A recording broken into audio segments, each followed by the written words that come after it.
¿Qué tal? Buenas tardes, profesor. Mi nombre es Óscar Morales Hernández y soy estudiante de la licenciatura de Seguridad Pública en la Universidad Digital del Estado de México. Este es mi video relacionado a la actividad integradora de la materia de Derecho Penal. Pues para iniciar, para dar una pequeña introducción a lo que va a hablar este video, pues voy a tratar los temas que vimos en las 4 unidades de esta materia, tratar de dar un resumen sencillo pero claro sobre los temas más importantes de esta materia y así como también explicar las escuelas del derecho penal que me parecen un tema muy interesante, pues para conocer nuestro sistema jurídico y cómo funciona. Y pues bueno, sin nada más que decir, vamos a iniciar con la primera unidad que dio inicio a esta materia, que se hace llamar la historia del derecho penal en México. En esta unidad abordamos 3 etapas de nuestro país, como es la época precolombina, la época colonial y la época del México independiente. Pero vamos a ver cómo estuvo el derecho penal de cada época.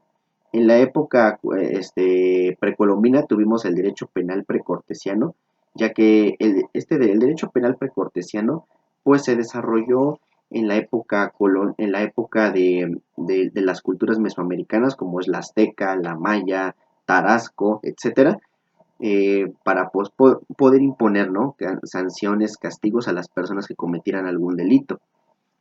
El derecho penal precortesiano estaba fuertemente basado en las religiones y el orden cósmico. Imponía castigos como por ejemplo desde la tortura, en delitos un poco menores la esclavitud e incluso pues algo que caracterizó mucho al derecho penal precortesiano pues es que hacía que las personas recuperaran el bien que se había perdido, la recuperación de bienes, podríamos decirlo así. este ya, también tenía el derecho penal precortesiano era un derecho muy, muy exigente, ya que pues castigaba severamente a las personas que cometían delitos más graves, como por ejemplo homicidio, o bien a las personas que ocupaban un rango alto en la sociedad, ya sea políticos, sacerdotes o incluso hasta militares. A las personas que se les aplicaba unas sanciones más fuertes. Estas se castigaban con pena de muerte, ya sea que podía ser una ejecución o incluso se ofrecía en sacrificio a los dioses. Así que pues el derecho penal precortesiano sí era un sistema jurídico que era muy exigente y pues debido a las creencias de aquel momento de las culturas pues estaba fuertemente basado en lo que imponían según los dioses o como lo dije hace un rato, el orden cósmico. Ahora pasemos a la siguiente rama, que es el derecho colonial. El derecho colonial se desarrolló principalmente en la época de la colonia, de la Nueva España. Este derecho colonial pues buscaba lo que es consolidar la corona española en nuestro país. El derecho colonial tuvo una característica muy importante, ya que estuvo fuertemente basado en las religiones, en la iglesia más que nada, y pues también se catalogó otra rama, como los delitos religiosos. Uno de los delitos religiosos que se consideraban castigables eran, por ejemplo, la histeria, la blasfemia, la brujería. Estos se pagaban con la Santa Inquisición, algo que es una parte muy importante de la historia de la humanidad, que era una ejecución pública. También se castigaban castigos menores, como por ejemplo eran el homicidio, el robo. Obviamente estos iban desde privación de la libertad hasta pues pago también de los bienes, ¿no? Pero bueno, realmente el derecho colonial realmente se enfocó mucho en lo que son la religión y pues de alguna manera pues sí, realmente castigaba mucho más fuerte a lo que eran los delitos religiosos. Ahora vamos con el derecho del México independiente. En la época del México independiente, pues se llegó a un sistema un poco más modernizado, ¿no? Llegó para innovar el sistema jurídico. El derecho penal del México independiente se caracterizó por reducir un poco las penas, que ya no fueran tan crueles o inhumanas, este, y pues bueno, eliminó todo lo que eran las ejecuciones, las penas de muerte, las torturas, todo lo que tuviera que afectaba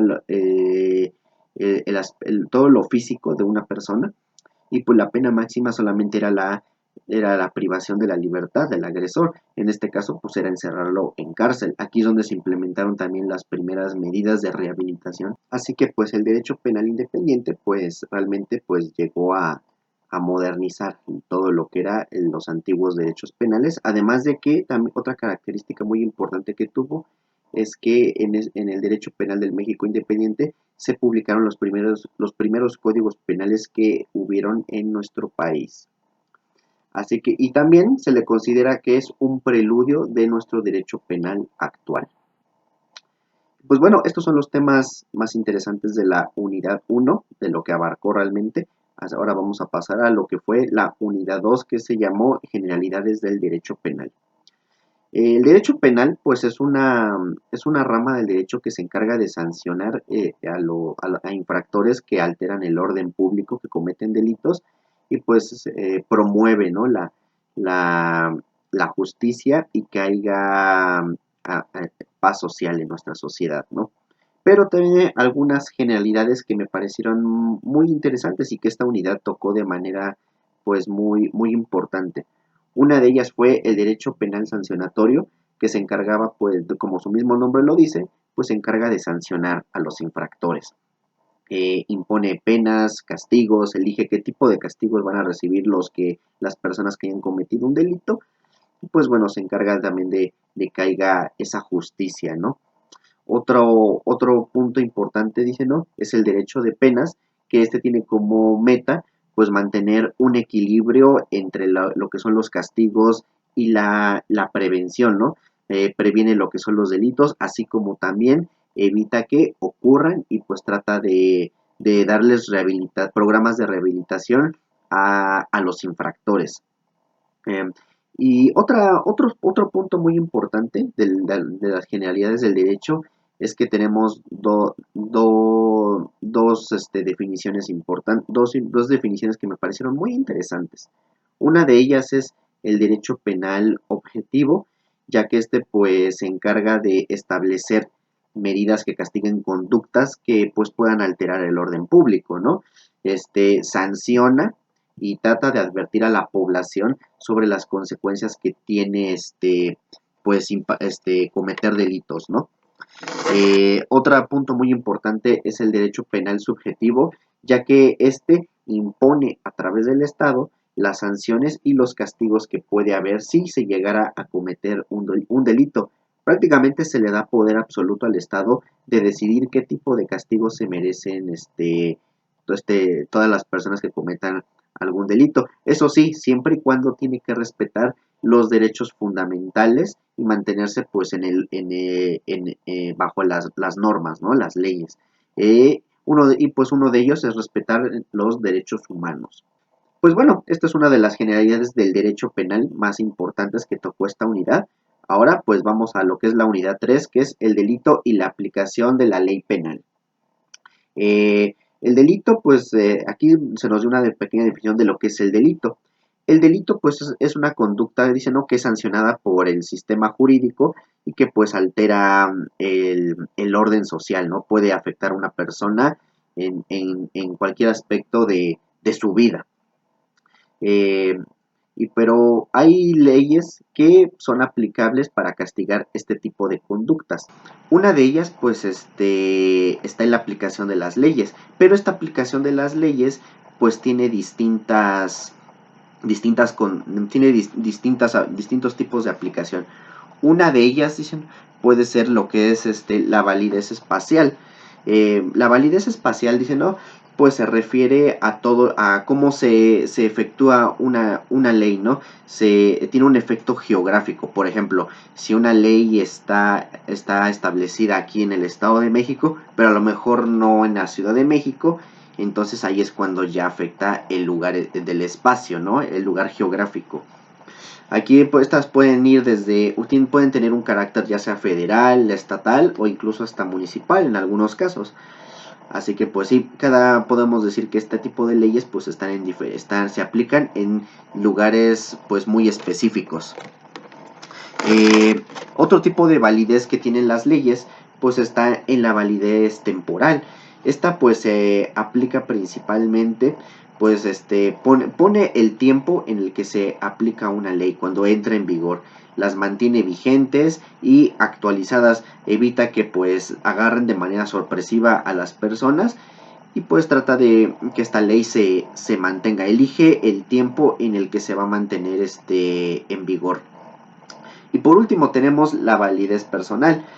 Este tipo de validez pues se enfoca principalmente en algunos aspectos especiales que pueden tener algunas personas que van a juicio, como por ejemplo, si una persona que tiene un rango social alto, como por ejemplo un político, un funcionario, etcétera, se le debe de aplicar otro tipo de leyes debido a su posición, o bien en sectores vulnerables como por ejemplo menores de edad que van a ser enjuiciados, pues también igual se les debe de aplicar otro tipo de leyes debido a su condición.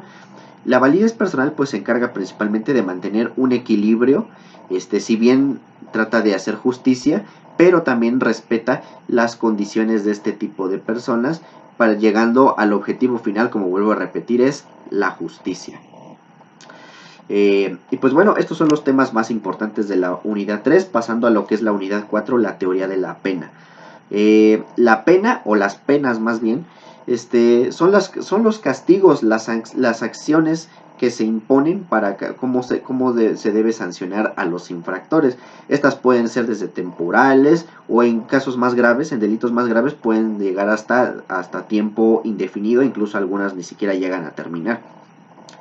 Pues realmente son los castigos que pues realmente pues llegan a tener los que llegan a cometer delitos. Las medidas de seguridad son, como bien su mismo nombre lo dice, medidas que previenen los delitos.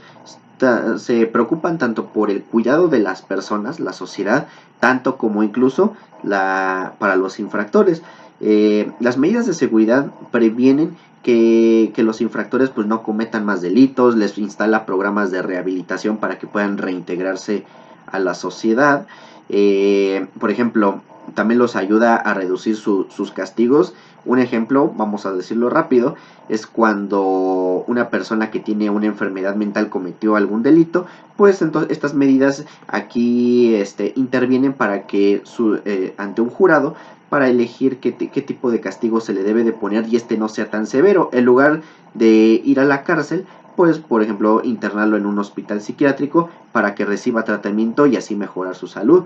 O bien, en el caso de un menor de edad, si también llega a cometer un delito, pues estas medidas tratan de hablar con el jurado, convencerlo para que reciba otro tipo de castigo y no sea mejor enjuiciado tan severamente. Así que pues las medidas de seguridad pues se encargan tanto de cuidarnos a nosotros, como también cuidan el bienestar, también se preocupan más bien por el bienestar de los infractores. Pues bueno, esto es uno de los temas más importantes que tocó estas 4 unidades del derecho penal, a mi punto de vista. Desde viendo su historia, las generalidades que tiene el derecho, cómo se aplican las leyes, cómo se deben de aplicar, qué validez tienen. Y por último, qué es la pena, qué son las medidas de seguridad. Esto pues me parece interesante, pues, y me parece muy interesante saber cómo funciona nuestro sistema jurídico y cómo pues hace todos los intentos porque haya justicia. Ahora voy a explicar rápidamente lo que son las escuelas del derecho penal.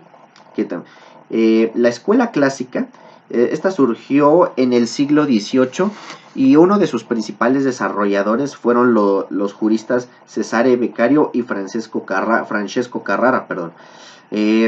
Esta escuela enfatizó mucho el libre albedrío, ¿Qué quiere decir? Esto quiere decir que las personas tienen totalmente libertad de lo que quieren hacer. En el aspecto de los delitos, pues decía que los infractores decidían si cometer un delito o no y estaban completamente conscientes de lo que hacían y que se tenían que hacer responsables de sus actos. También proponía que hubiera leyes claras que se aplicaran de una forma justa para que así pues pudiéramos tener nosotros como sociedad pudiéramos tener garantías de seguridad. Ahora vamos con la escuela positiva. Esta escuela surgió en el siglo XIX. Uno de sus principales desarrolladores fueron Cesare Lombroso y Enrico Ferreira, dicen, ¿no?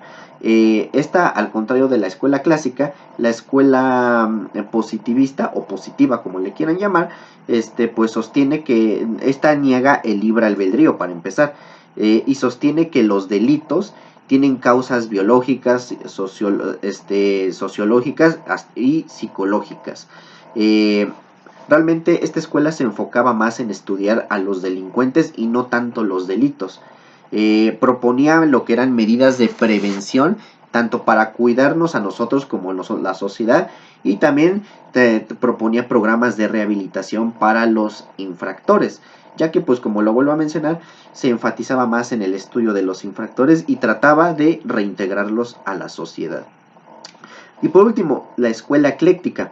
La escuela ecléctica fue desarrollada en algún punto del siglo XIX también. Fue uno de sus principales desarrolladores fueron Franz von Liszt. Y esta escuela ecléctica, a comparación de la clásica y la positiva, pues agarra lo mejor de cada una de ambas y es como una tipo combinación, agarra lo mejor de ambas. Proponía que hubiera un equilibrio entre los delitos y los infractores. Tenía una visión integral que analizaba las causas sociales y psicológicas que llevaban a los infractores pues, a cometer delitos, pero también les imponía que sí había consecuencias y hacerse responsables también de sus actos. En pocas palabras, sí les daba asesoría, les daba rehabilitación, pero también debían de asumir las consecuencias que tenían de haber cometido pues algún delito, ¿no? Y pues bueno, estas son una explicación sencilla de lo que son las escuelas del derecho penal, que también me parecen muy interesantes.